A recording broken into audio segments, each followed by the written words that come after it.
Hello, Warlords! Welcome to Saga Thursday, the show all about the Saga Miniatures game universe by Studio Tomahawk. And I'm Rodge, joined once again by my good companion here, Monty. How are you? Hey, Rodge. Good. How about yourself? Well, pretty good. Things been going pretty good over the holiday season. Nice. Getting a lot of painting done. I could talk about that in a little bit here.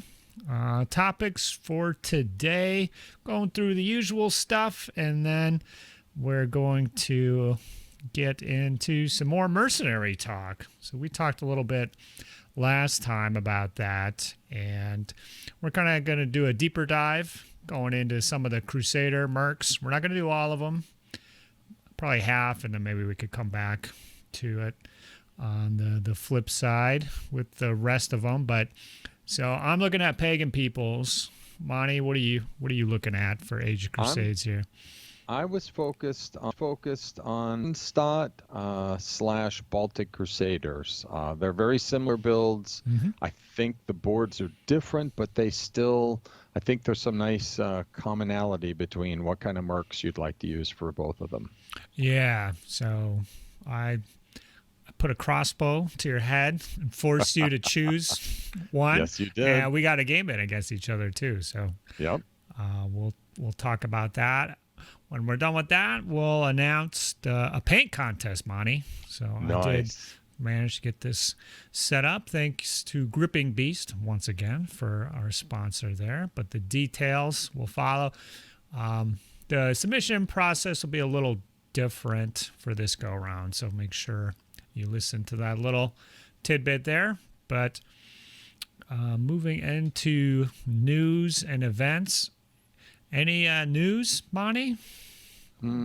So in the Discord server, I heard an unsourced rumor that the That's FAQs right. unsubstantiated. May be coming out. Yeah, I know. I couldn't find it anywhere else. So like you just see someone saying the FAQs are coming out in January. It's like, okay, we'll see. It would be interesting. Yeah, so that makes sense. I mean, Age of Hannibal, Epic Saga, maybe some ruses, and there's fact material in there for sure. I know like some of the base sizes are missing for chariots, stuff like that. That's right. And then hopefully they'll go back, take a look at the other books, and because they did some balance stuff previously, so Right. Will they balance again? Yeah. I don't know. We'll find out. So, yeah, sometime in January is the rumor. We're in January, so maybe before the next episode, we'll have our topic all laid out before us, Monty. Yes. It's very helpful. Yes, it is. Well, let's go to comments here. So, I've got good response from last time. Thank you to everybody for chiming in. And I'm going to do a couple of comments, and then I have an email here. So comment number 1 here. It's my favorite comment of the year. It's from Will Dennis. It says, Monty is just the best. I wish I had 1/10 of his enthusiasm and sincerity. Thanks for another great episode. Learning so much and tempted by the Age of Hannibal stuff. I promise that's not my mom, right? That I know of. Snuck in, created an account. Right. Pretty sure. Wow. Thank you, Monty. It's the time of year. You've been doing it with me for over a year now. Yeah. And that's good. I look forward to it. Keeps me on track. Same. It's a blast. Personally, dude, so. And on the YouTubes as well. And yeah, it's a blast doing it. And thank you for joining me. We have another. And thank you, Will. Sorry, that was kind of mean. It was like it made me chuckle that you picked out of all of them. But yeah, that's very kindly appreciated. Thanks. Yeah. Well, there's a lot of good comments. A lot of them are a little longer, so yeah. I don't necessarily want to read them all. But we do have an update from Lords of the Garage, and so he posted he's going to paint a bajillion models last time over his 2-week period. And we suspected he was a teacher, and he says, you nailed it. We're mostly a mix of teachers, hence we have 2 weeks off. Keep you updated on how our challenge goes. And he's having my buddy now potentially face the shame of not painting his pledge in front of the entire Saga universe is priceless. So we actually did get an update here, Monty. So why don't you lay it out? And I'll throw, he sent us pictures, so I'll throw them below. Right. So we can gaze upon. So it's the kind of opening I like to my mornings. I wake up, it's early. Before I even get my coffee, I'm kind of scanning through for my interesting stuff, aka not the news, looking for Saga stuff. And he sent us an update saying he had painted 4 warbands / 160 figures over December, I think it was. An epic drop. Yeah, that was insane. So we can see, I mean, they look good. They're quality. Yes. There's nothing they do. wrong with these. They don't look speed painted. They just look like good, solid figs you'd be lining up against. And then he actually did report his buddy just failed entirely, didn't paint a single modest. I think he working on Ordenstadt too? Is that what he said? So his joke was that his buddy was going to paint Teutons, and he painted more Teutons, aka snuck in a Slade Teuton into a Saracen warlord base. He said he painted more than his buddy, so 1 was more than 0. Yeah. So yeah, I mean, we got the full shame of the Saga universe coming down on his bud. So, wow, that is awesome. That's inspiring.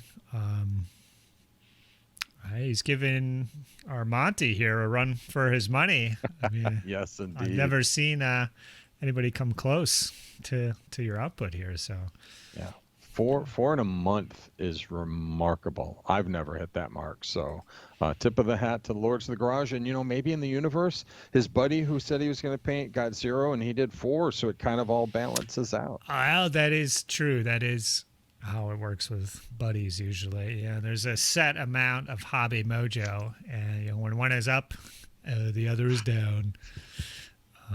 So cool. Well, thank you for that, Lord of the Garage, and thank you for sharing your photos. It's an inspiration to us all, and hopefully we can get some folks inspired here in 2021. I'm going to jump to email now. We got an email from Patrick from North Carolina, and he was watching the last episode, which we asked about Mercs or not. And so we were kind of already going to talk about Mercs. So this email was fortuitous. And so he says in most cases he didn't take Merc units, mainly because the rules seem confusing and they tend to lead to arguments. And it would be awesome if we could take some time to clarify how mercenaries interact with the basic and advanced Saga abilities. And so he's got some specific questions right now. So I think we could just go over this part right now about the Mercs. Sure. Yeah. As far as his questions. And then when we're talking later, we're going to be talking about our war bands, why we think these Mercs are good for our war bands, or why we would take them specifically with the pagan peoples or the Ordenstadt. So he's kind of confused on how these works, and he cites 2 specific abilities: Constantinople on the Byzantine board. Okay. It seems like it'd be usable by a Merc unit, but he's confused. However, on the other hand, Protect on the last Roman board, it seems like you can't. He says, I have some painted mercenaries, but rarely play them because of the long discussion about the rules. And he didn't find the fact clarification to be that helpful. So, yeah, Mercs. So, one thing is, I think you're probably going to get a handle on Mercs after playing Age of Magic with the monsters and stuff, because they basically follow the same rules, and you kind of figure it out. But even though there are some limitations, they can still benefit from Saga abilities, except for the specific limitations laid out in the books. And I guess we should point out, why do the Mercs have special rules, Monty? Like, why do they? How can it be balanced if you're not paying any extra. I mean, they have all these additional rules. Right. So I have an answer in mind. I'll see if you do you? Okay. I think like it's like, first of all, the idea is that it's Chrome, and it's, when two people meet up in the privacy of their basement, they can play Merc or Mercless. Events sometimes have specific guidelines on it. Sometimes when you have events with newer players and more experienced players, I've noticed like people will, the event organizers may say no Mercs to just kind of help keep that gap, between the two sides a little closer. Having said all that, why do you pay a point and get this thing? There are costs, and so in a lot of the scenarios, the Mercs will be more Mercs will be killed. You get like bonus points, slaughter points, and in other scenarios, they don't count or score as well as you want or need on a basis. And that's like the the plus minus. The plus is they're powerful. The minus is you get to the end of the game and you might be like, ooh, I lost them all, and they cost me the point by a game. Mm-hmm. Exactly. So that's one of three reasons. I would say that the Mercs have these special rules, because on the surface it doesn't look like it makes sense. You can have a point of warriors, or you can have a point of Mercs, and you get all these special rules. So like, why won't you take the Mercs? But you point out one reason is built into the victory points: massacre, survival, and I think even conquest. I think we went over this. Mm-hmm. Right. You are penalized for taking Mercs. So there's an additional cost there for them getting killed. Another reason they have additional abilities is one, lack of flexibility. There's no equipment options. They come with a set size, so there's no flexibility on that end, which is probably a minor inconvenience. But it can make a big difference, when you're building your units. If you have this separate little pod that can't be broken up or moved in with anything else.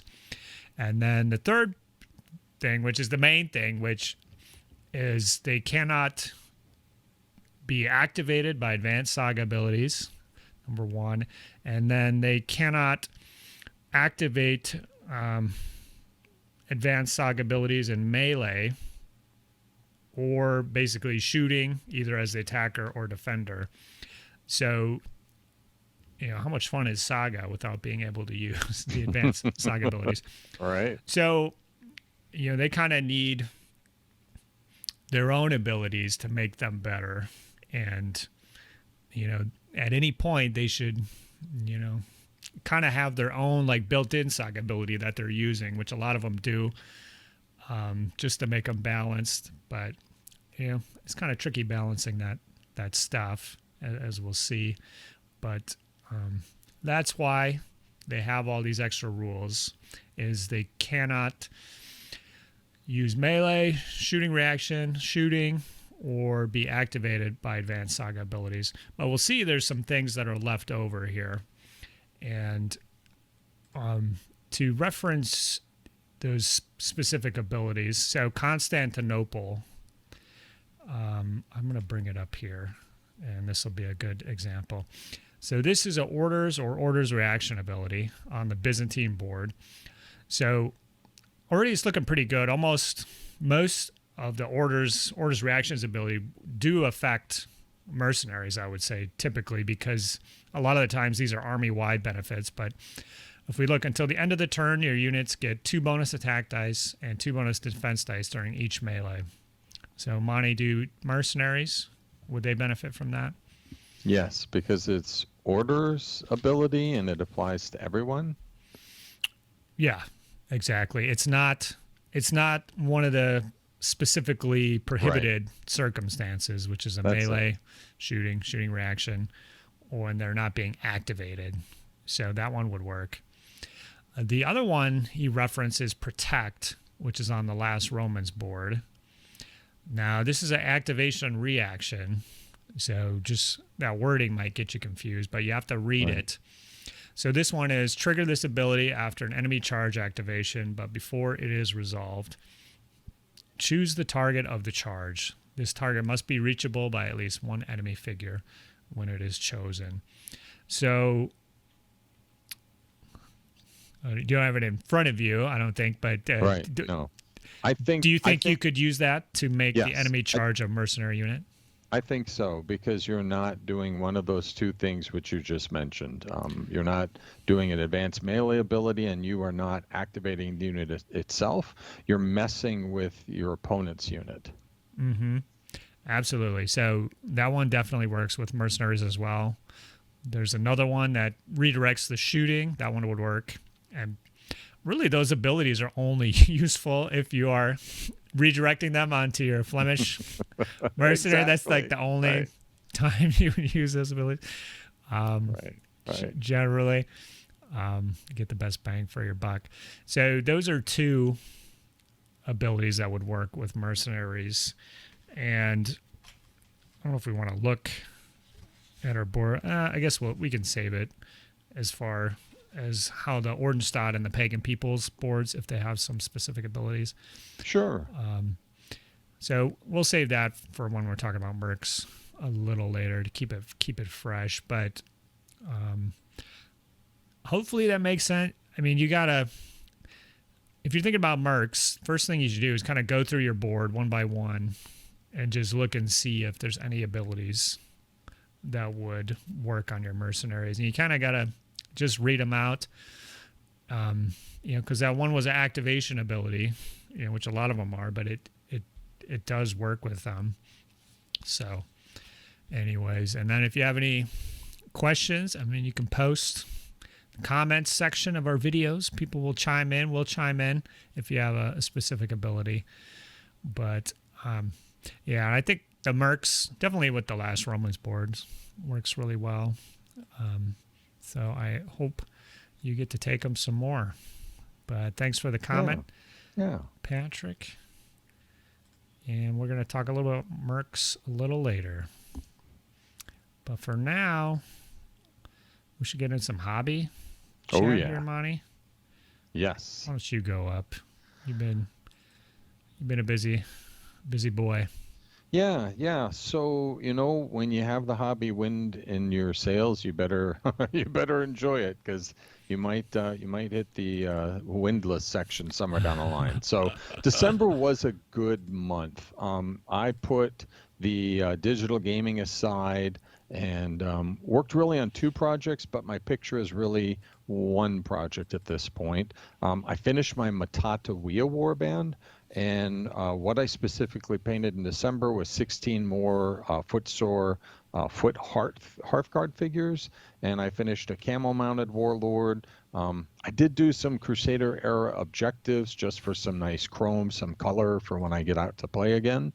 And at that point, I looked at it, and I might add some archers down the road. I'm still not completely convinced. The archer warriors start at like 3-3, and with the Matata Wheel warband, it's about giving away armor, and when you're starting at 3, that isn't really great. So I'm not completely sold on it, but I might do them in the future. So for now, my hobby picture is my finished Matata Wheel warband, or just Mutts. Let's go with Mutts. That's much. Yeah, it's much shorter. I like the sound of it. Yeah. Yeah. We talked a little bit about them in the prior episodes, but the final result looks good. So did you just have like one camel hanging around, or you keep a stable? One camel. Well, so I did camels before, and I did have one camel hanging around. It was a Warlord Games figure, and I think I took an arm from a Numidian sprue and I cut off the little crescent symbol and made it a little, like trying to make it, like Army of Islam. So I did a little mod just on the arm to make, the warlords riding around with the, maybe it doesn't show up real well in the picture, but he's got like a staff with some ribbons and a little, anyways. So just priestly. Something different. Yeah, he could be that too. And it's I actually have one. I have wise one more man vibe. Right. I've got one more, believe it or not, camel-mounted warlord hanging around here. So if I wanted different flavors, if I want a priest, I could always do it. But for now, I wanted to call it done, put a pin on it, and move on to the next thing. So that was my painting picture. Well, all right. Well, that's good. You had the camel. I was worried you had to raid the Christmas Village manger here. And, Mrs. Lumen noticed the camel was missing one day, and would be most unhappy. Disaster avoided. Cool. That's awesome. So is this like a full 6 points here? Oh Of, goodness, of it's flesh, actually more than it's that, or yeah, it's actually quite a oh, yeah. lot. It is. Let me think about it for a second. 16-foot Hearthguard, and 12 mounted Hearthguard and Foot Warrior. So 4, 7, 8 points. And I know it seems a little strange. Like my emphasis here was I am breaking my own rule. For the mutts, I've seen them run in version 2, and I kind of like 4 packs of Hearthguard, especially if I can get away with it. Put them on horses so they're quick, and make them like magic missiles and strike across the field. And then in the right circumstances, give away their armor for the benefits that the board unlocks. So that's the idea there. And the foot idea is that if you face shooty, a real shooty war band, and I think I got to get them off the horses, I can do that too. Wade into the woods. Right. Awesome. And we're keeping these guys, right? We're not. Yeah, I'm keeping them. I'm not. I have not turned over anything in a while since March, so the stack is growing against the wall there. The painted. Yes, is outnumbering the silver. Yeah, it really is. It's getting out of hand. It's unbalanced. It's not natural. This much painted. Right. Cool. Well, awesome. Nice work there, Monty. Glad to see you got those boys done. And as we hinted at or explicitly said outright, you're working on some Ordenstadt Teutonic Knights. So hopefully we'll be seeing some of that. You're going to be kind of working on the usual speed on those guys, or you gonna dabble in them, or go pretty hard? Do you have an idea on that? It'll probably go kind of easy on it. I mean, I've already made really good headway. Let me think. Let's see, I've got 3 points painted and 2 more points nearly painted. And then what I've done, that's all the prep work. Then I get into like the Gripping Beast Teutons box, which is 2 more points mounted, 2 more points foot, one of them with heavy weapons, and I think I have 1 more point of mounted I threw in there. So that stuff I'll do kind of slow, because that's going to be like the showy big. It's really, those Gripping Beast figures are big, they're chunky, they might even be cheating up to like 30 millimeter. I mean, they are big. They're big. They're big boys. So all this other stuff is training up. I painted the Levy. I painted the Half Brothers, who are done in gray, some knights in gray, and now I'm to the guys in white. And I have a method for painting white now that I'm pretty happy with. So I'm going to go kind of slow. I mean, I don't really, like, if I go fast, I don't really have anything in the queue, that I want to do right after this. So I think I'll take my time. Okay, cool. Well, I can't wait to see how those guys turn out. And I'm sure you'll have some painting tips on that one. Okay. Well, I have a pick to share. Right. Monty, do you know what you're looking at here? So, obviously... I'm going to say... I think you were a little old for these when these came out. Right. Is this a tabletop game? Yeah. Or no, maybe it's not. Fantasy. Well, first of all, it's fantasy. And secondly, it's greenskins. But specifically, this isn't Hero Quest or something like that? Oh, it is. It is Hero Quest, Monty. Oh, wow. Damn. Okay. Now, were you... Yeah, I was a youngin' when Hero Quest came out. How old were you, Monty? Probably 100 years old by then. 100 years. I'm a vampire. I've lived forever. Did you play with that box, or how nerdly were you back in those olden times? Oh, I've been nerdly since I was like 14.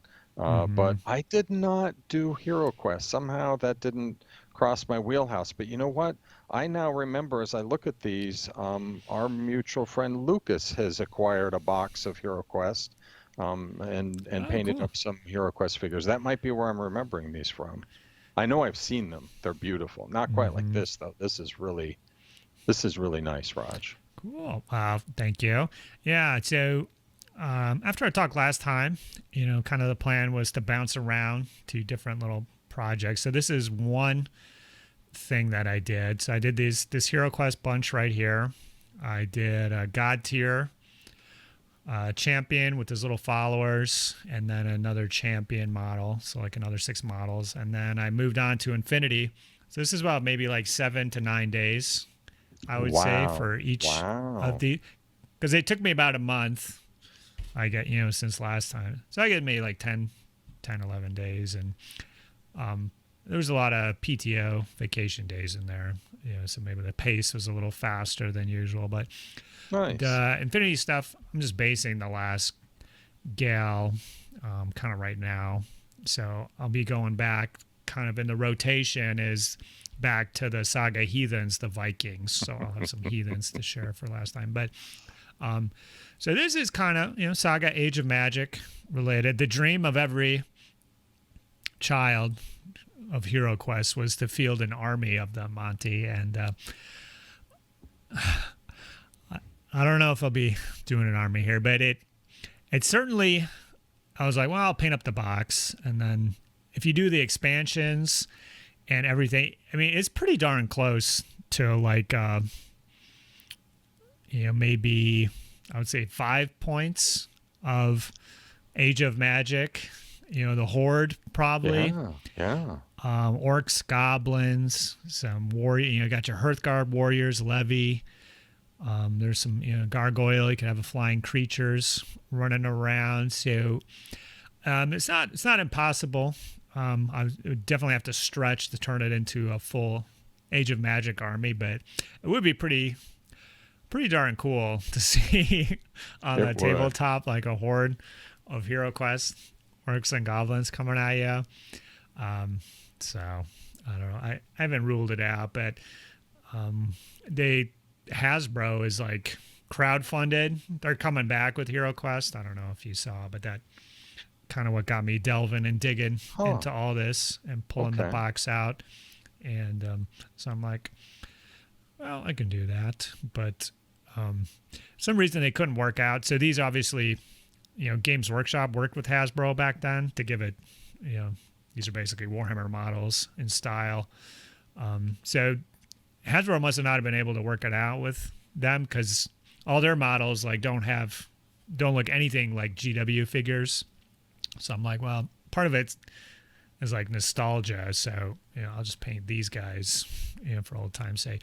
And I have to say they're so flat and like undetailed that it's like really refreshing to like paint because it paints really quickly. And then like if you want more detail, you just paint it in, Okay. So it's definitely was a fun change of pace, and just trying to do something different. I do have a crap ton of Chaos Dwarves, Monty, I will say, and so this kind of style and theme, I think it could be ported over to those guys. And I think so. Are those the old like 90s ones? Yeah, the big Long hats. out of print? Oh, and dude. I can make a big, proper Age of Magic army with that for sure. Got the guns, and they work with the orcs and the goblin, in the background, the slaves. So I can even use these guys. Yeah. With them. Awesome. That'd be cool. Well, you are the master of purple for shadowing and shading. I mean, it's just awesome. That's what I wanted nailed purple it on these guys. So, and I went with like a warmer purple. So I used purple on the Vikings too, but it was like darker, colder purple, closer to black, bluish. So I'll do warm purple on these guys. It's the opposite of what I do for greenskins. So I did purple, warm purple in crevices, and then I even went in with yellow, the GW yellow wash to like warm it up even more and kind of tie it together. It makes the green really pop if you do that. But then the highlights were blue, like a bluish tint. So I use like a light blue instead of like a yellow. Because normally I'll do greenskins, cold shadows, and then a warm yellow highlight. Looks really good. So I did the opposite of what I normally do on these guys, just to be counter culture here. Monty. Yeah. Yeah. Just as like, kind of keep it fresh, kind of do something different. So, Yeah. Well, fantastic. yeah. And then I did some freehand on the bases with the stone. I don't know. You're ready for Frostgrave. That's the specialty there. The secret sauce for Frostgrave. So, yeah, it was fun to do these guys up. I got the Femir, the big one-eyed Irish swamp monsters were also in this set. So after the Saga batch I'm doing next, I'm going to go back to the Femir for Hero Quest. There's only 3 of them, so I can do those pretty quick. And I'll just keep... It's like you say, keep the paint high going. You don't know how long it's going to last, Monty. Right.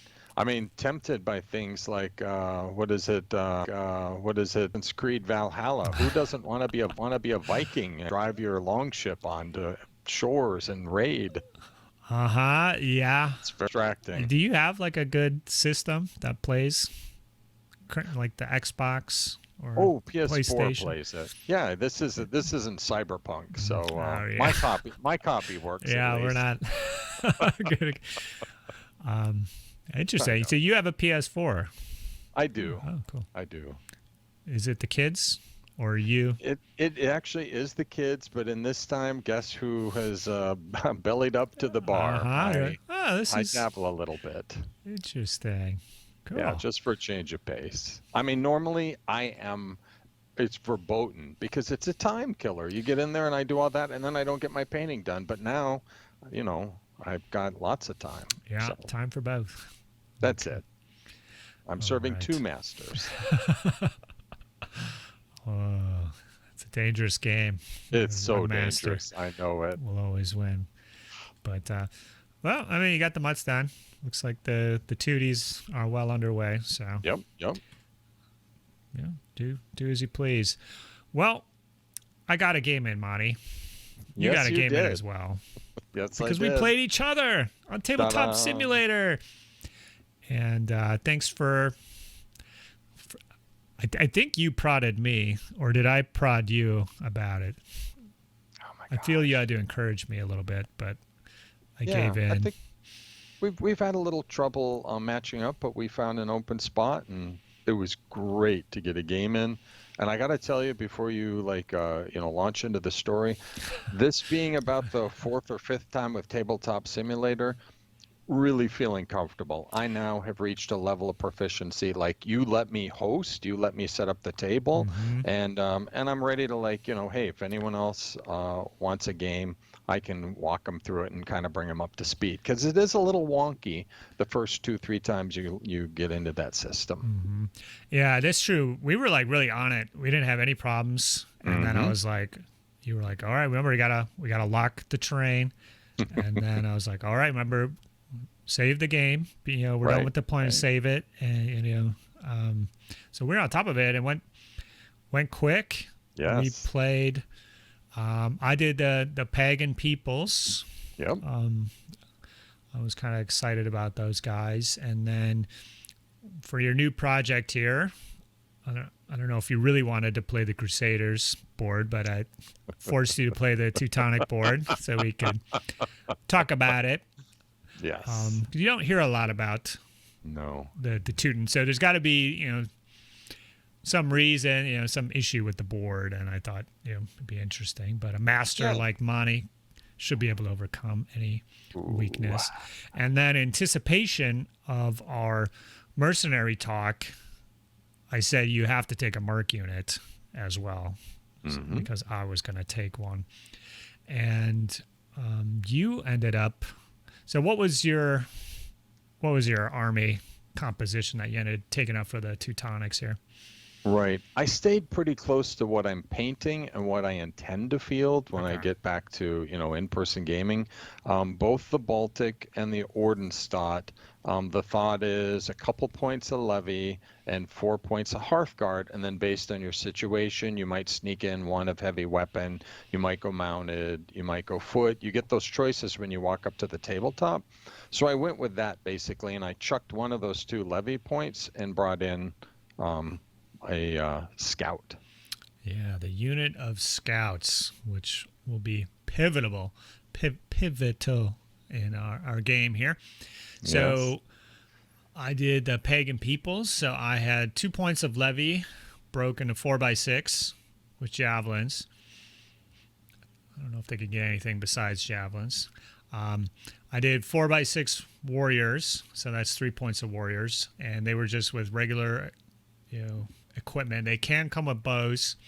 I decided not to use the bows, but we can kind of talk about if we think that's a good idea or not. And then for my last point, I was kind of talking before. This is what's got me thinking about mercs and everything is, on some boards you can get away with 4 Hearthguard. On that Pagan Peoples board, I don't feel that's the case. There's nothing to keep them alive. There's actually isn't really a case for 8 Hearthguard either, in my opinion. So I needed one more point, and just based off the unit sizes and everything, throwing in 8 warriors on their own didn't necessarily seem to jive with everything else going on. And when I did it before, it caused me problems because I kept thinking they were 6 warriors, but they were actually 8. So like some of the abilities I thought I'd be able to use in prior games, and then I'm like, oh, wait, no, these guys are 8. So I can't do the whole thing I set up my turn to do. So I chose a Merc unit as well, which was the Borderers. And we can talk about why I jumped into those when we're talking about Mercs. But so the Borderers are warriors with javelins, and then essentially on the charge, they get 2 attacks instead of 1. So Nice. Definitely good, definitely hitty. Kind of jive with the board, as far as hit and run stuff. And then it was good to have a nice hammer unit. Whereas with the scouts, your plan with those guys, what were you thinking as we went into the scenario and terrain? So we decided to do, what's the name of the scenario? But basically you calculate victory points 3 times, change of plans. Change your plans. That's it. So turn 3, you calculate massacre points. Turn 5, you calculate survival. Last turn, you calculate conquest, if there's anybody left. And then I believe you just add it all up. Yep. And you were first player. Right. Or I think there's still a roll-off even after deployment. I think I finished deployment first. Yeah, because I had so many units. So many units. I deployed, and then I got a coffee, and then when you were done, I would go first. So I got a little too clever here, and I violated a basic Saga tenet, which is never good. I got a little too clever because I don't normally around here. We don't play a lot of games with mercs, and it's for various reasons. I mean, nothing really scary about them, but we just tend to walk up with vanilla armies a lot. So I was like, scouts. I'm like, yeah, scouts, good. We'll try scouts. And they have the ability that when they get into uneven terrain, the uneven terrain counts as open for the rest of your army. And I have seen, like the Lords of the Wild, a buddy of mine uses their, I think it's called the Lieutenant. He does the same trick. He'll get into terrain, and then he comes sweeping through woods. He comes sweeping through uneven with his cavalry, and it kind of throws people off. So I thought I was being a little clever, Rodge. I took the scouts, and then my masterful plan was I dropped a large uneven hill in the middle because it would mean you were still vulnerable to shooting. You wouldn't get any benefit from cover, but I could get my scout in there, and then I could charge you from 12 inches away with my mounted Hearthguards and run your levy pagans down and your levy warriors. That was the plan. Yeah, so it slowed me down and stopped me from putting other pieces of terrain around there, which I did. We'll have the photo here, but we got some woods and a little swamp off to the side. But it was mainly that uneven terrain hill dominating everything. Huge. And one thing was I almost said something to you when you did it, but I'm like, Monty's a smart guy. He's got the scouts, and that might work because it's really hard to pin those guys down. Right.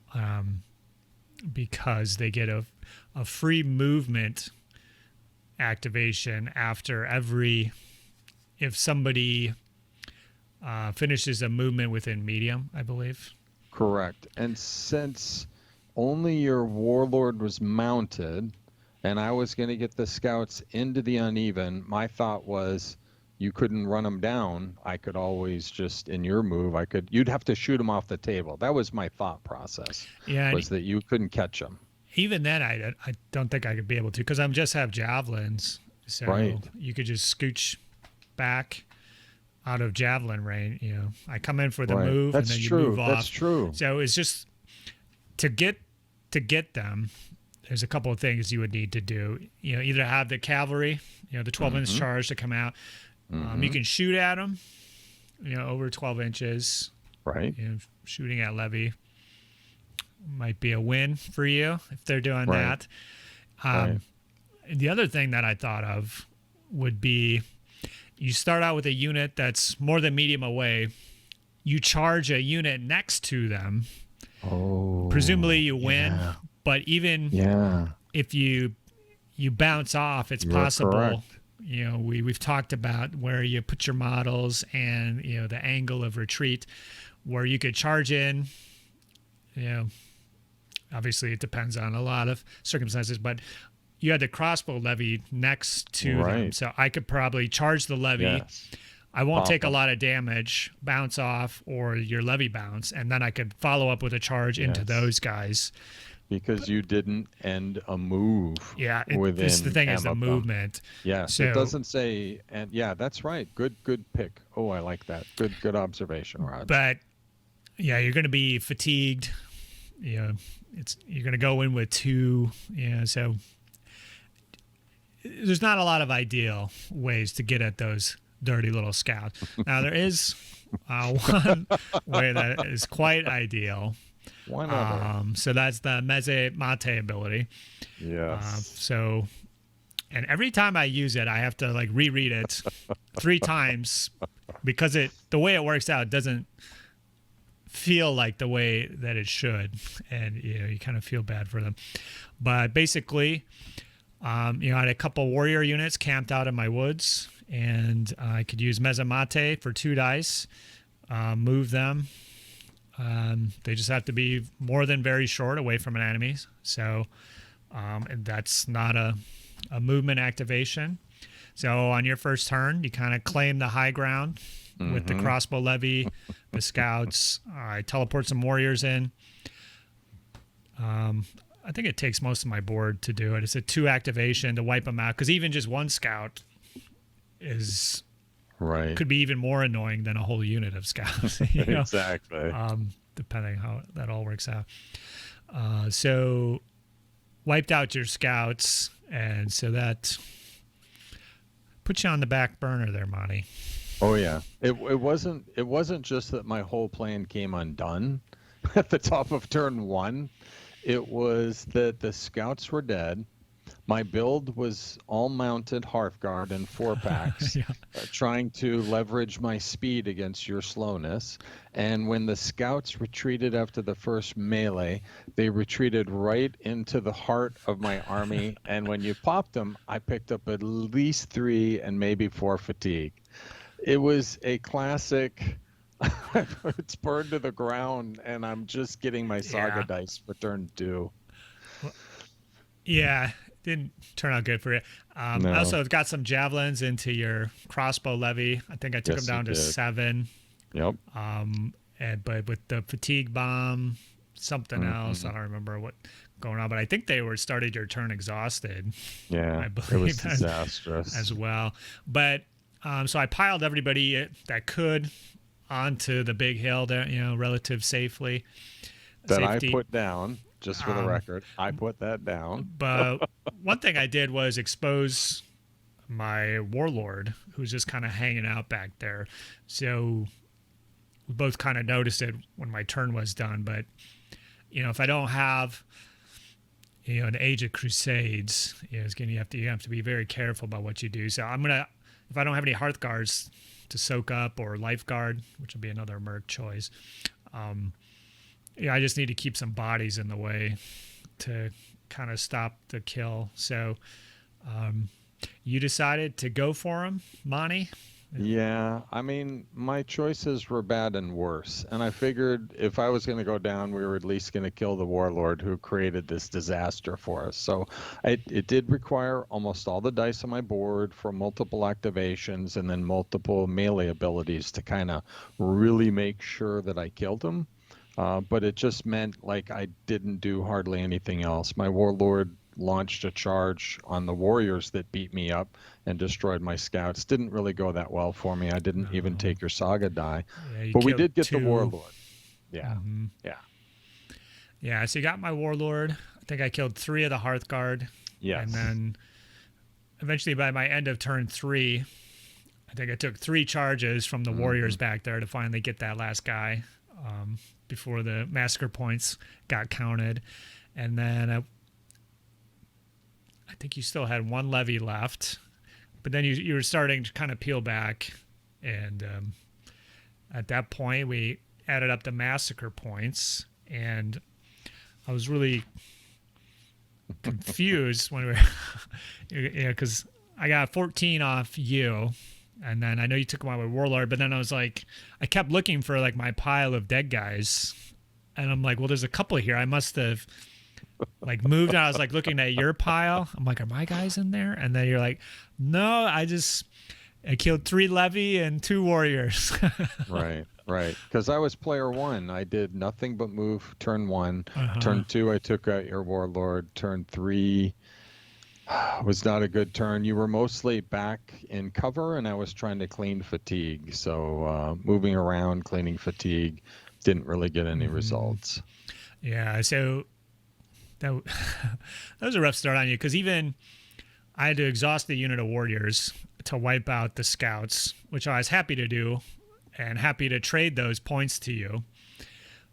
But then you couldn't even, the way it worked out, you couldn't wipe them up. And I still had 4, and I retreated them back onto the hill.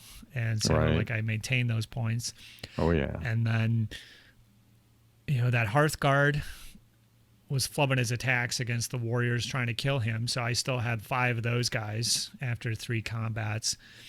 So I was still generating saga dice. So then we were like, well, in 2 turns, we're going to do survival here. So if you're just going to pull back, or, we might as well count it now. So you were coming up with 18 survival points, maybe depending if I could kill the last levy or not. I think that would go down to 15 or something. But with my build and the multiple units, is really good for survival points as long as I was generating saga dice, which most of them were. So I would have 28 survival points. Ouch. So you're already 9 down, and then we calculated the conquest points, assuming you could fully claim and I would fully claim, which I don't know that I could get all my guys on your side. You could definitely get yours. You went first, so that would leave me the second turn to freely kill him if I could, but I would probably just go for the guaranteed points. But even then, I can teleport him across with Mezamate, the little 6-packs. So I could have a unit in my deployment zone, get into my woods, and then on turn 5 or 6, I could zip them over there. Exactly. So that's a really, just a great ability all around.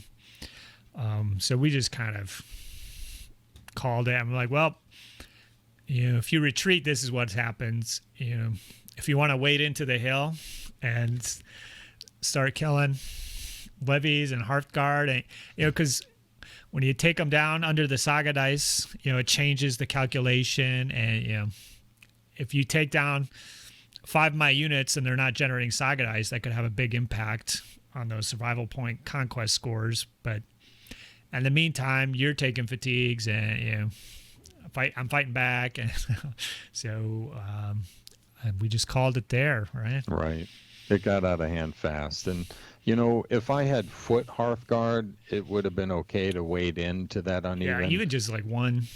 Exactly. but I had none. I mounted everyone up to try to do speed and maximize the scout effect, and I did not see. So I'd like to drop two thoughts after this, beat down. Number one, I got carried away thinking about the scouts and imagining how I could use them. I broke the rule that when you play Saga and you put terrain down, you have to be very careful. Never put terrain down that aids your opponent. And this actually happens quite a lot, Rodge. Sometimes people, my friends, hey, they're playing for fun and they're just dropping stuff down. Yeah, just drop it down, yeah. I can't tell you how many times people drop terrain down and I look and I'm like, perfect. I mean, that's exactly that helps me out. Okay, so I should not, even with my scouts, I should not have put the giant uneven hill. I should have simply put a hill out there. And then secondly, I should have then, my second terrain choice against the pagan peoples will be a small hill. And only if I have to put a third piece down, I'd maybe put down the dangerous terrain, which again, you guys don't care, but I should never put down terrain that can help you. That's number one. Number two, and I forget this one myself so many times, if you're player one and you, I mean, granted, because I haven't played the pagan peoples in forever, and I think I've seen them like once or twice before, so I'm super rusty. But if you're playing someone and you're player one and you're going to go with 3 dice, it's okay to put those 3 dice in your board and leave them, or not use them for activations, or just not even move up, because me rushing forward optimistically just set me up for you to just come out with your full 8 dice and just rock me. And I had 3 dice, and by the way, I don't think I could use any of them because it was levy and a scout unit. Yeah, and those were the units you bullet. Defense for the knights up or something. Right. So you were like, yeah, I'm not going to hit those units. I'm going to beat those 2. So could have done a few things differently, and it would have been a completely different game. Yeah. Unfortunately, a lot of the times, if you are stuck with those 3 dice, oftentimes it's better to not even. You can maneuver on the sides, or shift left, shift up right. A little bit if there's some terrain. Yeah. But generally, just moving a full. You didn't move a full 6 inches up, but if you're playing a newbie or something, that might be 2 of the dice are used to move 6 inches across to the other guy's side of the board, without any support. So, right, that's a pretty big. It's tough going first in this scenario because you're at the end of the game. Going second is so huge. If I had to move out all my peasants first and then you go, well, you could easily smash those up and still end up on the other side of the board. Where for me, I could hunker down in the woods, wait till you pass, throw some sticks at you if I want, but otherwise freely go to your side of the board. Well, one thing I guess comment for me is this has happened in every one of my pagan people's games, is the unexpected Mezzamate attack. And so I feel like they've thrown them so off balance that they weren't able to recover from, basically from that initial strike, and it kind of set up the game for a handy win. So I really want to play somebody twice or 3 times, and so what to expect. You can stay away from the woods, or get into the woods, depending on what you're going to do. You put down the hill instead of the steep hill. So I think we would have a very different game. Yes. So agree. I think we have to set up a rematch here. Yeah. So I will agree to that. And I think we'll have a good game. It'll be a little rougher. It will go interesting to see 3. some of these other abilities here. And I kind of want to see how the peoples do with the 4x6s. So many of them, in an open fight, do they still serve me, or do I need to go to some bigger units here? Because one thing is they have that excellent ability. It takes a rare, but you could get a Saga dice for each one of your units 6 or less. Right. But you have to have, the latest FAQ ruling, which I guess is last summer, you have to have as many dice as many units you have to use it. So I have 8 units that qualify. So I can't use it until I'm down to just a few guys. But if I take maybe 3 or 4 small units like that, I can take a couple bigger units. They do have a great orders ability where I could pop 2 dice on that and then pop my little Saga dice generator and then jack myself back up to like a full 7 or 8 dice and still have that orders ability go off on top of it, which is a really awesome one. But I don't know, it's just an idea. The rares, I just want more rares on this board, and so it's kind of tough to say when I start playing if I'll do that or not. But it's worth a thought here. But good game. And do you think you would take the scouts again? So I'm going to say we have to use a Merc unit again. I might not. I mean, that Mezzamate is going to mess me up unless I'm super careful. You're going to, anywhere where the scouts are good, i.e. terrain, is where you're better. Yes. Terrain. So I think the scout gets the heave-ho. But I have some other ideas when you're ready to talk about mercenary options, even ranked mercenary options for the Teutons and the Baltic Crusaders. Wow. Well, let's get into it then. Okay. And I'm okay. I'm okay with that swap, knowing that you're facing the peoples. You can leave the scouts at home. So we've got some overlap here, but so some of us will talk. We'll both have our perspective on that. There's one thing, Monty. So is there any abilities on the Ordenstop board, as advanced ones go, that could benefit mercenaries? Yeah, I think they have exactly one. Yes. Because everything is melee and activation. Servants of God, I just wouldn't do this because mercenaries are so expensive. I don't want to kill my mercenary units. But if I played Servants of God, it's orders, and it allows me to remove 1 to 3 figures as casualties to take that many Saga dice, roll them, and place them on the board. So that would be something I could play on my scouts or any mercenaries. Yes. So that is one that you could use, but the rest of your advanced abilities you wouldn't be able to use. Correct. Okay. Pagan peoples do have a couple different abilities here. So one is that orders ability. So I could pop that and all my mercs would get 2 bonus attack or shooting dice. So they would work great with those borders with the javelins for sure. So that's kind of one thing I had in mind. I guess the Vein of Luck, this is an orders reaction, is place a fatigue on an enemy unit within short of an area of uneven terrain containing at least one of your figures. So if I have a Merc unit in the woods, that qualifies. And then I guess one other interesting thing is up top is they have the ability you can activate 3 units of 6 or less for a rare. So this is just a basic Saga ability. Yeah, so as long as the Merc unit has to be 6 or less, which I don't think there are any that come at 6 or less, but you can take some casualties, and then all of a sudden I'm like, oh yeah, you could activate those guys as well. Nice. But the other abilities you would not be able to, as their activations or don't apply. So, all right. First up, we have the Tribal Hunters. Now, these are 8 warriors on foot armed with bows.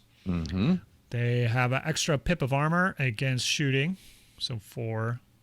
They have the ability to have if they're shooting at someone with fatigue, they can knock off one of those fatigues to get a +1 to hit. So it's kind of like spending the enemy's fatigue, which normally you can't do.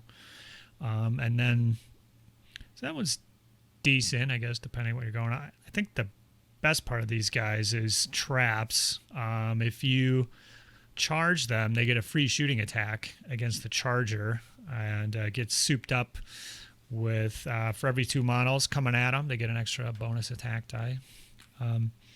So tribal hunters, Monty, are these on the radar for the Teutons for you? No, there's too many other ones. I'd rank them about 5th or below.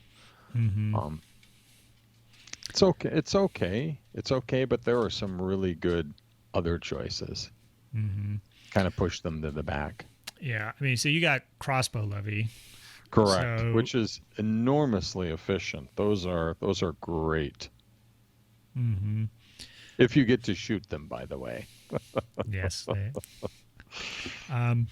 These guys are all right. I wouldn't rule them out for my pagan peoples, and that's because I don't have crossbows, so I could see myself maybe using that +1 to hit, depending on the shooting at Hearthguard. It could be useful. I think the traps are good. I mean, I want lots of terrain, so these guys are going to have plenty of spots to hunker down in. We talked about adding a unit of warriors for some ranged threat. So this wouldn't be bad instead of the warriors, having a unit of these guys instead. I could take a unit of 6 warriors and these guys. And so I'd have a mix of javelins, warriors. I don't know. Once you get into them, they are warriors with bows, so armor 3. And don't really have any way to soup them up with the pagan board. So I wouldn't rule them out. I would try a game with them just to see how they go, but not on the top of our list. Do you want to now? Did you get into the priest and the troubadour and stuff? Yeah, that's fine. We can. Yeah. So I should say I looked at the priest, but I mean honestly, just not. They're not generating a saga dice anymore after the FAQ. Too easy to kill, and there's just simply this Odin stat board and also the Crusader board doesn't need a rare desperately enough to throw 1/6 of your resources into acquiring a priest. That's my opinion. Mm-hmm. Well, the priest with the peoples isn't too bad because of. Right. Umber Parama and yeah. whatever the other one is. Yeah. Now he can. Yeah. I'm just looking at here. Now, can he turn one into a rare? I think he can. I'm trying to find where it says that. Yeah, I know I'm a little rusty here.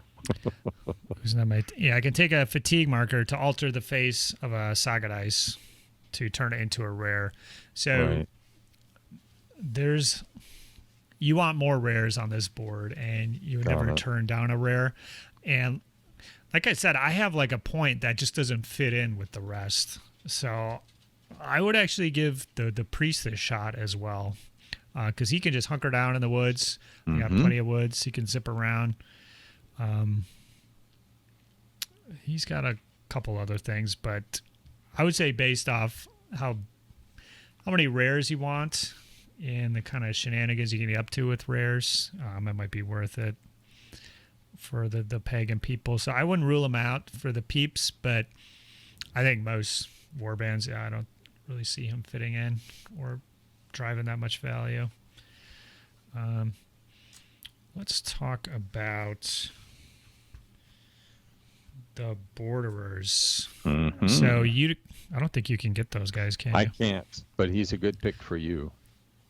Yeah, I chose these guys based off their ferocity. So this is kind of like a textbook merc choice where it does something your army doesn't do, which is generate I can like pick at you, come at you with little plinky shooting attacks, hitting attacks. I think I get 12 attack dice with maybe some auto hits or a couple of rerolls is the best. But these guys come in with 16 on their on their own if you got full strength, and maybe that was after some javelin shots, and they even have an extra little rule here where if they're in uneven terrain, they get an extra armor, or uneven terrain providing solid cover. Correct. So the rocks or the ruins. Yep. Their armor against both melee and shooting is 1. So increased by 1, which... Yeah. Ouch. That's good. So, like, even if... Well, I can't let you charge me because you get double attacks. And, well, you've just been sitting up in these ruins the entire time. And I can't go up against javelin guys with armor 4 or... I think it would be against shooting. They might be 5s, blocking on 3s. I don't know. Yeah. It's ridiculous. Yeah, it would be ridiculous. Yeah, they kind of work well with what I got going on here. They can take javelins or heavy weapons. It's like having javelins better between those two. You both get a +1 to hit. Let's go to the Western Knights. So I know these are fact pretty heavily here, Monty. Would you? Yeah. Are you looking at the fact? So I don't have the guys? fact, but I do remember it because these were a unit that were like they seem like an auto take for some builds. But Yeah, they didn't really. Right. It had to be an error the way that Right. they were set up originally. Well, there were 2 things that they did with the fact. They straightened out it's 8 warriors, obviously, right? 8 Hearthguards too powerful, but still, they made it so they can only move 1 time in your turn. And so, for example, in the Ordenstop board, Knock Osten, if I move them 4 inches with that ability, I'm done. It doesn't matter if I have a die, doesn't matter if I have a We Obey. The FAQ said that Western Knights only move once in your turn. So what happens is your army, like they're moving 4 inches and the rest of your army is moving 6 or more inches if they're mounted, and it's too slow. Yeah, very slow. So this is a Merc unit that has a counterpoint as the Flemish Mercs in Age of Viking. I believe they're identical, correct? Right, they are. Yeah, because they were all similarly fact. And just to clarify, that Knock Osten would not work with these guys. Oh, right, it wouldn't work. Just for because it's people an who are activation. listening. Yeah, You're so right. you'd have Sorry to about activate them that. on your own. So these guys you would put directly in the middle, you spend a Saga dice each turn just hoping that somebody comes and fights them. Yeah. So, yeah, I think with what you have going on in most boards, I think that limitation of a single activation is too big of a hurdle for the most part. I can see, like, in other factions, if you had basically a crossbow line, maybe the Byzantines, perhaps, but their abilities are good enough where they have to come to you. You can put these guys out, but it doesn't make sense with what you got going on. All right. So moving on to the scouts. So I've been looking at these guys. These guys are interesting. So one thing is that they're just 8 levies. Yeah. With bows or javelins. And so they're like, you're not getting as many levies as you should, but they have some really great abilities that kind of make up for it. And so, like you said, their first movement activation is free each turn. So they're not even stealing your dice or pilfering it. You're not using uncommons or rares to activate your levy. They count uneven terrain as open, dangerous terrain as uneven terrain, and they lend that ability to their comrades, as we said, and then they scooch away, like we said too. And then there's some additional stuff for the Islamic faction here, but you can give them camels. That's too awesome. Why wouldn't you do that? Yes, that's awesome. right. So I think that's a good choice. I think this might be a good choice for the pagan peoples as well. The reason being is They activate on their own with their own dice, so they're not stealing anything. There is an ability on the board for the pagan peoples to ignore terrain, but it's just one ability. So I'm actually being slowed down by the terrain myself, even though I want to be in it. So they could be providing that service. And then the other thing too is they can turn dangerous terrain into uneven terrain. So you could teleport guys into swamps as well. Wow. But there is a downside. I thought it said May, but the downside is the woods that they're in, if they're in a normal uneven terrain, it counts as open. So I wouldn't be able to teleport into that piece of terrain. Okay. Which I thought the first time I read it said May. Yeah, they may count that as open, but it just says that it counts it as that. So correct. But it opens up the swamps, and it just does more of what they do.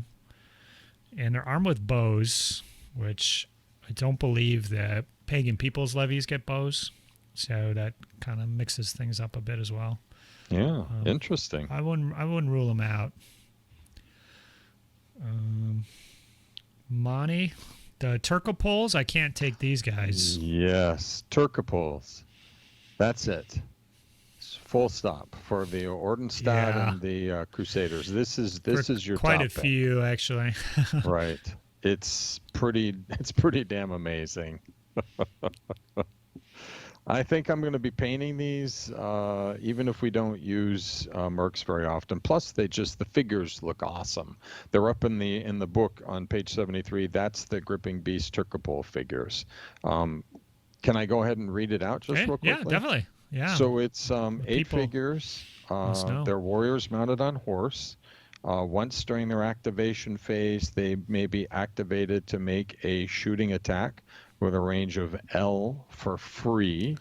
And like if that wasn't good enough, then they come back under Tormentors and say after they've been activated to shoot, they may be activated for a free movement, which doesn't generate a fatigue. So like here's a classic figure that is busy, it's creating static, and they're not pulling off your Saga board. They leave those dice for the rest of your units and activations. And then there's one more thing, right? Like you didn't get enough. And there's more. Each friendly mounted within S of a unit of Turcopoles, including Turcopoles themselves, get 2 bonus defensive dice in a melee.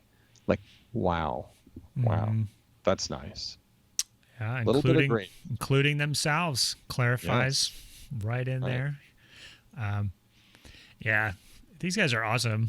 Like they shoot, they're cavalry, but they're shooting. They get the full long range bow shot. Exactly. That's silly.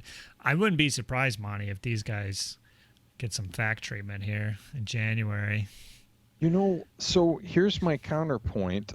They could fact them because I do agree this is a lot. This is a lot for a point.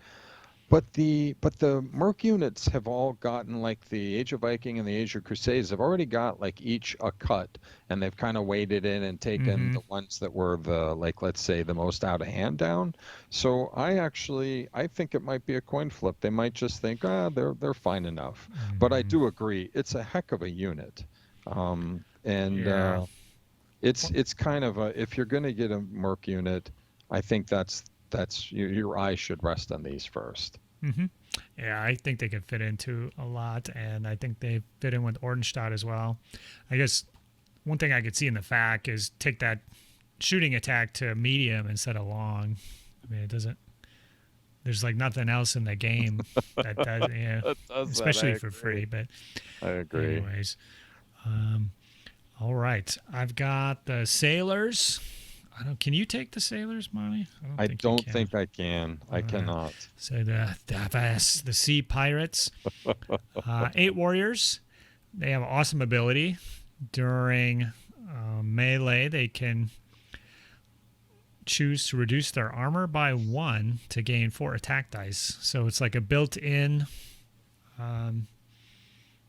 gosh, it's eluding me. The Viking ability that I use all the time. Gain 5 attack dice, reduce my armor by 1. So basically, they have it built in. And this is good. They can use it either on attack or defense. So I really liked that I could use it on defense as well versus the borderers, which are all attack, and they could get caught with their pants down potentially. I like that these guys could use it on defense as well. And do you have it up, Monty? Do you think, I don't see any reason I couldn't use it more than once to reduce my armor by 1, game 4. Opponent comes back to me. I reduce my armor by 1, game 4, and then I'm maxed out. I don't know what. Wow, I've never thought of that. So I mean, you can read it my way, but you could also read it a different way. I don't know. I think my way is the correct interpretation. I think you could do it multiple times. Yeah, that's interesting. Like, especially since if you're going down by a hard-hitting unit, why not go for broke? Take your armor to 2, and then boom, 16 attack dice. That's it. So I think you could do that. Interesting. Well, I like that. And then in scenarios using massacre points, you can sneak them on to the opponent's side of the board, I believe. Don't deploy them at the start of the game. You can place them on the board at the end of your first turn.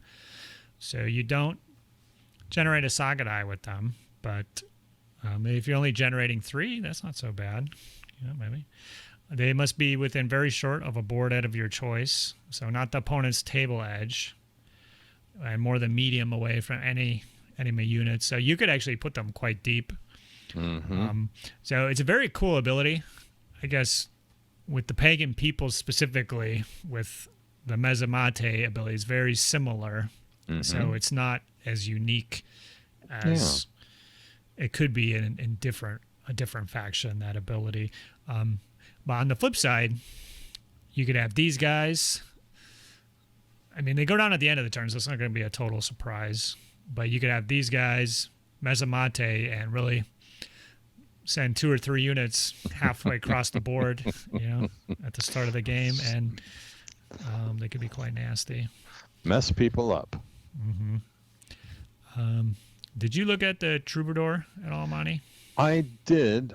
So with, with the right board, I think a Troubadour is worth looking at. I mean, the cost is 0, so that's intriguing. But it really completely changes your game plan. You're going to completely have to change how you normally play your warband. And maybe that's a reason to do it once in a while. So the Ordenstat would not want to take the Troubadour because I don't think they have anything that synchronizes with what's kind of going on here. What I'm thinking is like, you have a figure like this in the Age of Vikings and the Anglo-Danes. They have the Lords of War, which is a perfect ability to pair with this, because your warlord becomes a beast with that ability. He sheds all his fatigue, and he goes to like an armor 6, I think. And Ordenstat doesn't have any fatigue shuffling. That becomes a problem when you're having your warlord be the hammer, right? I think there's a rule in here that until he becomes exhausted, all he can do is keep charging. So he starts drowning his own fatigue. So the Ordenstat can't shed fatigue, but I will say if you played the Baltic Crusaders, the Peasants Crusade lets you, for 2 dice, a common and an uncommon, lets you once a turn as an activation sweep 2 fatigue from your warlord and 1 from each of your Hearthguards. So that's an interesting, that at least pairs up with Troubadour, I think. Cool. Yeah, I agree. You kind of need a couple of saga abilities on your battle board that really jack up your warlord and make you want to go in and fight, and this kind of makes them even better. So with the pagan peoples, there's like no reason you'd be doing that. But we can get into, which I believe is the last one, the Lifeguard. Yes. And these guys are pretty good. This is a pretty cool idea for a unit. I kind of wish, I don't believe it's in Age of Vikings, is it? I don't think that it is. I can't remember. Yeah, I don't believe that it is. But the Life Guard, you add 2 Hearthguard to your Warlord, and they become a heroic unit. And so they're a heroic unit. And then in addition, you can decide not to lump in the attacks of the Hearthguard, either 1 or 2 of them, to give yourself Resilience 2 or Resilience 3. Yeah. So this is a very tempting unit for me because the Warlord and 2 Hearthguard, that's 6 models or less, including present. So I'll still be able to use goodly number of Saga abilities. I can use this to keep my Warlord alive. So we've seen that could be an issue the other way around. And so I like this better. I think you're getting more bang for your buck compared to 4 Hearthguards just hanging out next to you. I don't know. You can kind of, if you need to attack with your Warlord, you can throw these all in, and then you're getting like 12 attacks. Yeah, 8 plus 2 plus 2. And then they don't go down until the Warlord's Resilience absorbs a couple. And since he's like a character, it's just not as bad as when a unit gets Resilience, where they want to just spend it right away and massacre you. On a Warlord's unit, sometimes they want to leave it on. It's Resilience 2 or 3, super immune to potential attacks. And yeah, it's just a good unit. I mean, because if you pop that, you can absorb it all with fatigue, so they won't die. So they'll be there for next time. Yep. I don't have any good fatigue sloughing on the peoples here, but this would be good. I mean, how are you feeling about these for the Ordenstadt? I think they're a top 3, but I just the Turkopols is just so good. But I think it could serve a purpose. I like it, I think, on your half just a little better. My quick read, you've got a few ways to like re-roll half your attack dice, and when you're up to 12, your Warlord, which is a little risky running around as a 4/4 and horseback with a javelin. Now he's throwing, like you said, 12 dice. He is, if they don't close ranks, and that's assuming they can close ranks, but if they don't close ranks, you're getting a +1 because those 12 attacks are coming in on a javelin armed unit. So that's pretty juicy. And you've got Tara Avita, and you've got Perkins to kind of juice those dice even higher. So, yeah. Yeah, and you're right. So they have the same equipment as the Warlord. So if I run up to a shooting attack, I'm throwing 6 shooting dice. Wow. Instead. Yeah. Okay. Yeah. I mean, they're clever. It's looking really, really good. And like you said, the armor 4 is just, you don't want that on your Warlord. So, yeah, they're looking really good. So I'm saying right now for me, it's a toss up. I want to try the Borderers a couple times. I like the ferocity and the gaps they fill, kind of as far as just a really scary unit. They are scary. But otherwise, I think the Lifeguard is good. With that, you can really use the Warlord, I think, versus just hanging back the entire time, where I can get them in. I can get those 6 shots in, where otherwise, I'd be getting 4 shots. My Tuchus is blowing in the wind, and with shooting, you never want to plan on killing something for sure with your shooting. So I don't know how many times we've seen where I got to kill this guy or else I'm in trouble, and I'm in trouble. But with the Lifeguard, you can take those shots and whatever, bring it if you think you can. Yeah. If you can take them out, it's going to be multiple activations for sure. Right. And Resilience 3, man. yeah, so that would be my second choice. A third, pretty tricky. I think it's tough. I think I'd probably go for the sailors. Third, I do want to try the tribal hunters, but yeah. So for you, what are you looking at? Sure. Turcos 1. Scouts 2, Lifeguard 3. Okay, cool. One person's opinion. Well, one very important person. There you go. There you go. So we left out a few of these options.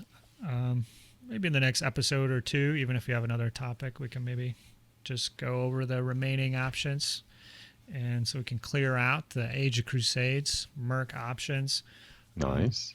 So hopefully that clarified things a little bit on Mercs, when you want to use them. If you have any favorite Mercs with your war bands, let us know. Comment below. Otherwise, the last thing we have to announce is a paint contest, Monty. Right. So this is for the month of January. So we are going to do it a little different. So instead of emailing me the pictures, I will create on the Discord channel a special area where people can post their pics, basically post the pics there instead of emailing them to me and then me sharing them with you and putting them on here. So people can look at them ahead of time and then comment, give thumbs up, critiques, feedback, or whatever. And then on the, when we record, then we can just go to the Discord and look through those ourselves and kind of scroll through them. So we will need a beginning photo like we normally do, Monty. So I need you to look to your right and throw out some thumbs down, some boos. Now get them close to your face here. There we go. We get pretty tight. We do pretty tight shots here on Saga Thursday, and so take a photo of your model or models in front of that screen, so we know that you haven't started them yet.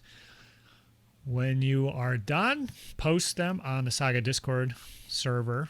So I'll probably have some written instructions in case folks need to figure out how to get on there, create a username. So driving some people to the discussion. So it's going to be the same as all the other ones. So take those pics, get them up.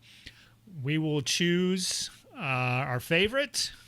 Could be the best painted. Could be our favorite for whatever reason, modeling. We will choose another one just randomly. So if you're not a master painter, you can still participate and you'll still win something. Gripping Beast has sponsored it once again. They will be sending a unit to both of those folks. Nice. And we're going to have Age of Hannibal encouraged here, Monty. Not required, right? We don't want to turn people away from good painting, but so I think we've done this in the past. But everything being even, I think we'll favor the Hannibal pick. Does that sound good? Sound fair? Yes, it does. So you will have an edge if you paint up some Hannibal stuff, and why wouldn't you? I mean, obviously, we talk about horses. We like them. Elephants have to be the ultimate. I don't know, Monty. But if I get 10 elephants here submitted, I'll be pretty happy with that, actually. Yeah, seeing that many elephants would be cool. So please participate, whether you are a master or not. We're all just trying to get better here. So as far as the deadline, it will be February 1st. Is the last day to post those to the Saga Discord. Well, let's make it February 2nd at 8:30 p.m. Central Standard Time. That is our recording session. So by getting them in by the 1st, for sure, you're good. On the 2nd, it might depend where you are in the world, whether we see those in time. So get them in by February 1st. And thank you to Gripping Beast for sponsoring our winter paint contest. And I hope to see lots of entries. We haven't done it for a while, but we had quite a few. I want to say like 10 or 12. I think the last one might have been in June or May. Yep. So, yeah, it should be good. Posting them on the Discord. Well, let everybody comment, and then it's kind of less paperwork. Saving files and uploading them to show them to Monty and stuff. So it'll be a big help if we follow this format going forward. So I'll have instructions below on what you got to do. But please get the word out there that free models are on the line here, people. And can't wait to see what you got. Monty, any closing thoughts here? Just real quickly, for the people who aren't on the Saga Thursday Discord channel, it's an active channel. It's a place where you can meet up for, like you said, painting tips, ideas, game tips, and even arrange a tabletop simulator game. So it is worth the join. Yeah, so hopefully once you post your pick, you'll stick around, see what everybody's chatting about there. It's pretty active. Yeah. Always something new going on there. Monty's lurking. I don't know. He's not trying to pick up those tips. Don't tell his boss he's on there, but he keeps it up during the day, I think. I don't know. Okay, man. Well, it's been fun. I think we will check you guys next time. All right. Have a good one. Bye-bye. Bye-bye. Saga!